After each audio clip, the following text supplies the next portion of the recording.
क्या आप लोग जानते हैं कि सेबी ने F&O यानी फ्यूचर एंड ऑप्शंस के लिए 6 न्यू रूल्स निकाले हैं।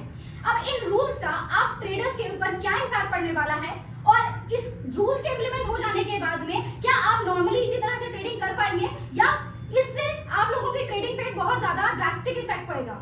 तो आइए इस डिटेल वीडियो में स्टेप बाय स्टेप सारे पॉइंट्स डिस्कस कर लेते हैं जिसकी वजह से ये रूल्स जो है आपकी ट्रेडिंग को इंपैक्ट। सबसे पहला रूल, अब आप जब भी कोई कॉल या पुट बाय करेंगे तो आपको अपफ्रंट बेसिस पे मार्जिन ब्रोकर को जमा कराना पड़ेगा, जिसकी वजह से पहले ये होता था कि आपको एंड ऑफ द डे जितना भी मार्जिन आपका लगा होता था, प्रीमियम आपने जो पे करना होता था वो end of the day deduct होता था। अब अपफ्रंट बेसिस पे यानी ट्रेड एंट्री के टाइम पर ही आपसे वो मार्जिन डिडक्ट कर लिया जाएगा।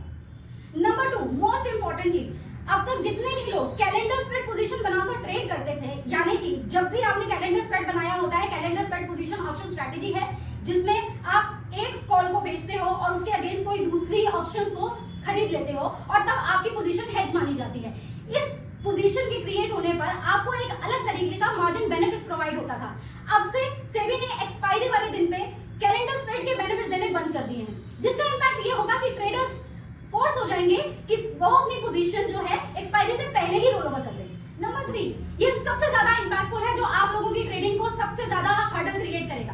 पहली चीज, सेबी ने जितने भी कॉन्ट्रैक्ट साइजेस है फ्यूचर एंड ऑप्शंस के वो इंक्रीज कर दिए। एग्जांपल के तौर पे अगर मैं आपको बताऊं तो निफ्टी का जो लॉट अभी तक 25 था उसको इंक्रीज करके 75 कर दिया है। बैंक निफ्टी का जो अब तक का लॉट 15 था उसको इंक्रीज करके सीधा 30 कर दिया है और सेंसेक्स का जो लॉट अब तक 10 का था वो इंक्रीज करके सीधा 20 का कर दिया है। यानी अगर कॉन्ट्रैक्ट साइज बड़ा हो गया तो कॉन्ट्रैक्ट वैल्यू बढ़ जाएगी, कॉन्ट्रैक्ट वैल्यू बढ़ जाएगी तो उस पे देने वाला मार्जिन भी तो इंक्रीज हो जाएगा दोस्तों। तो नंबर 4 रूल ये चेंज हो रहा है, अब से आपको वीक में सिर्फ एक ही बेंचमार्क की एक्सपायरी मिलेगी, यानी वीकली एक्सपायरी भी घटा के सिर्फ एक बेंचमार्क की कर दी है। यानी अगर इस हिसाब से देखें तो एनएससी का निफ्टी और बीएससी का सेंसेक्स की वीकली एक्सपायरी में अवेलेबल किया जाए। रूल ये है कि पोजीशंस मॉनिटरिंग का सिस्टम भी सेबी चेंज करने वाली है।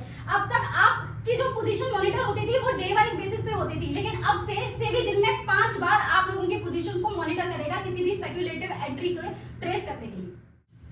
अब तक तो आपको ये सारे के सारे जो रूल्स हैं वो काफी डिप्रेसिंग लग रहे होंगे, लेकिन आपको कुछ रिलैक्सेशन वाली न्यूज भी मैं दे देती हूँ।